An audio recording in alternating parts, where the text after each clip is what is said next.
Hey gang, Drex here from DrexFactor.com, and today we're going to talk a little bit about footwork as it pertains to flow arts movement and dance in general. Without a doubt, one of the more common criticisms that flow artists get from other movement artists is our tendency to plant our feet and forget to move them as we spin. Take, for example, this simple poi combo. It's not uninteresting, in fact it features quite a few of my favorite tricks. But what if I performed the same combo while moving around? All of a sudden it takes on a whole new life and new level of visual interest. We're going to try and tackle a couple ways to get more comfortable with footwork and a few exercises for integrating it with your prop spinning. Before we dive in, I just want to take a moment to give a shout out to the friends of the channel. Big thanks to Dark Monks, Spinballs, and Ultrapoi for helping to make the videos on this channel possible. You can visit them all on the web by following the links down in the description of this video. Now, on with the show. I think a lot of our troubles in moving our feet come from a lack of comfort in moving to music in general, so we're going to start by attacking that angle. Throw on some music that you like and try to keep count to it.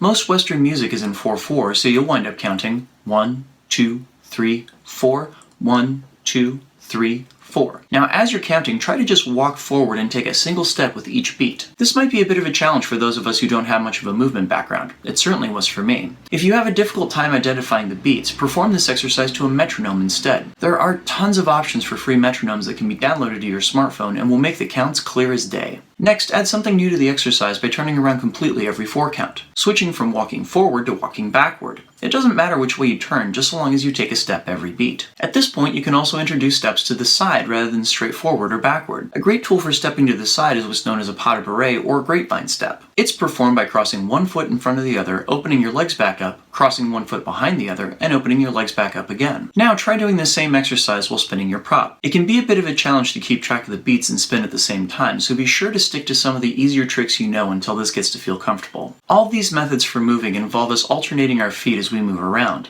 We can also move around in ways that keep the same foot forward. One way to do this is to skip, performing a small hop that takes off and lands on the same foot. You can try incorporating this into one of our forward walks by thinking right, left, right, right, left, right, left, left, like a paradiddle in drumming. Another option is to shuffle your feet so your rear foot comes forward and then kicks your front foot out again. This technique is known as a chasse in classical dance. Again, you practice it by thinking right, right, shuffle, left, shuffle. Notice that when we're skipping as well as shuffling that we alternate which foot we start on coming out of the pattern. That'll be important as we begin learning different rhythm patterns going forward. The first such pattern I want you to work with includes what's called a triple step. That is 3 steps grouped together in a different rhythm from your other steps. This will change the count in our heads to 1, 2, 3, and 4. 1, 2, 3, and 4. Just like our skipping and shuffling exercises, it'll also mean that on every new 1 beat, we'll be starting on a different foot. You can think of this as right, left, right, left, right, left, right, left, right, left, over and over again. Put on your music once again and practice taking steps in this new rhythm pattern, whether you walk forward, backwards, sideways, or some combination of all these directions. The pattern you're looking to master again is 1, 2, 3, and 4. 1, 2, 3, and 4. Again, start this off by simply walking to this rhythm before adding props to your hands. Here's another great pattern that also incorporates some level changes. Level changes are something we'll tackle more in depth in a later video, but for now, this pattern essentially has a couple such changes built into it. For this pattern, we're going to count a rapid 1, 2, 3, and rest on the 4.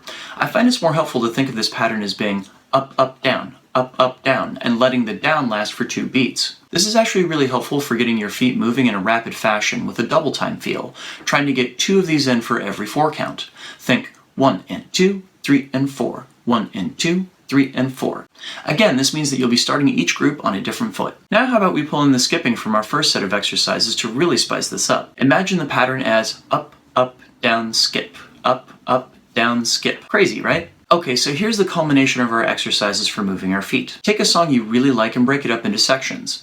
Nearly all popular Western music has the following format: verse, chorus, bridge, chorus. Pick 3 different footwork patterns that we've covered in this video and assign them each to a different part of the song, such as our 1, 2, 3, and 4 in the verses, and then 1 and 2, 3 and 4 in the choruses. Now try to perform it all the way through. I'm not picky about what tricks you do as you move around, just that you keep your feet moving the whole time. As you do this, I want you to imagine that your performance space is a canvas and that it's your job to touch every last square inch of it. Try out other combinations of footwork and counts. Try stepping on syncopated beats, that is, on the and or even numbered beats. See what fun ways to move emerge as you play around with different patterns. Now this is a really analytical approach to learning dance footwork, and I'm sure a lot of dancers watching this are rolling their eyes right now. While these exercises will definitely help you start to move your feet, they're also going to wind up looking very robotic and mechanical over time. If you really want to dig deeply into different ways to approach footwork, take dance classes at your local studio. Thanks so much for watching and enjoy the flow.